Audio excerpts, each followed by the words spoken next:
আসসালামু আলাইকুম এভরিওয়ান, আপনাদেরকে আমন্ত্রণ জানাচ্ছি নতুন আরেকটি ভিডিওতে। আশা করি সবাই অনেক ভালো আছেন। আমি আজকে আপনাদেরকে তৈরি করে দেখাবো চালের গুঁড়া দিয়ে তৈরি মোচমোচে মজাদার মশলা পিঠা। তো চলুন পিঠার রেসিপিটি দেখে আসি। আমি এখানে নিয়েছি কাঁচামরিচ কুচি, পেঁয়াজ কুচি এবং ধনিয়া পাতা, আর এখানে নিয়েছি চালের গুঁড়া। এবার আমি একটি পাত্রে পরিমাণ মতো পানি দিয়ে দিয়েছি স্বাদ মতো লবণ, এবং এই পানিতে ব্যবহার করেছি পেঁয়াজ কুচি এবং কাঁচামরিচ কুচি।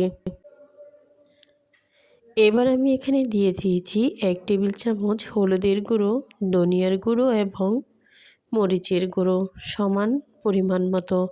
এবার এখানে দিয়েছি 1 টেবিল চামচ আদা বাটা এবং 1 টেবিল চামচ রসুন বাটা।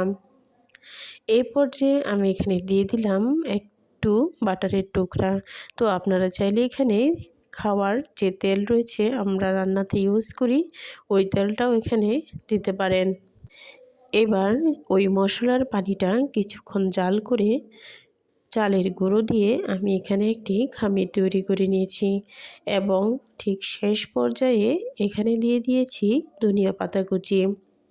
তো এবার দেখুন আমার যে চালের গুঁড়ো এবং মশলার যে খামিরটা তৈরি করেছিলাম সেটা হয়ে গিয়েছে।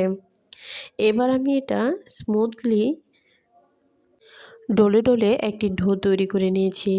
এবার দেখেন ঠিক পরিমাণ মতো করে ছোট ছোট করে লেচি কেটে নিচ্ছি। ঠিক এভাবেই আমি সবগুলো লেচি কেটে নেব। এই পর্যায়ে আমি এখানে দুটি নকশা ব্যবহার করছি। তো আপনারা চাইলে হাতে যে কোনো ধরনের শেপ দিয়েও কিন্তু এটা তৈরি করে নিতে পারেন। তো এখানে আমি একটু সৌন্দর্যের জন্য এই নকশাটা ইউজ করেছি। তো দেখুন দুটো কিভাবে চাপ দিয়ে করে নিতে হয়। তো এবার দেখুন খুব সুন্দর একটি স্টারের মতো দেখতে নকশা তৈরি হয়েছে। তো আপনারা যদি নকশা বাসায় না থাকে তাহলে এভাবে হাত দিয়ে চেপে চেপেও কিন্তু এরকম ডিজাইন করে নিতে পারেন, অথবা বাসায় যে কোনো কিছু দিয়েও এরকম নকশা আপনারা বাসায় তৈরি করে নিতে পারবেন। তো দেখুন একে একে কিন্তু আমি সবগুলো পিঠাই তৈরি করে ফেলেছি। এবার একটি প্যানে তেল দিয়ে আমি সবগুলো পিঠা ভেজে নেব।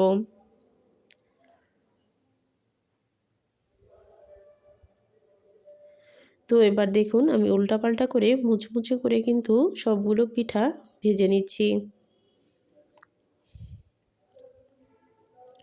তো দেখুন আমি কিন্তু একটু মচমচে করে ভেজেছি, যেহেতু আমি মচমচে পছন্দ করি। তো আপনারা চাইলে আর একটু হালকা করেও ভেজে নিতে পারেন।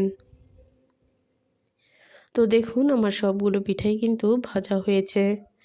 তো আপনাদের কাছে আমার একটি অনুরোধ, আমার ভিডিও যদি আপনাদের কাছে ভালো লাগে তাহলে অবশ্যই লাইক করবেন, কমেন্টে জানাবেন এবং সাবস্ক্রাইব করে দিবেন।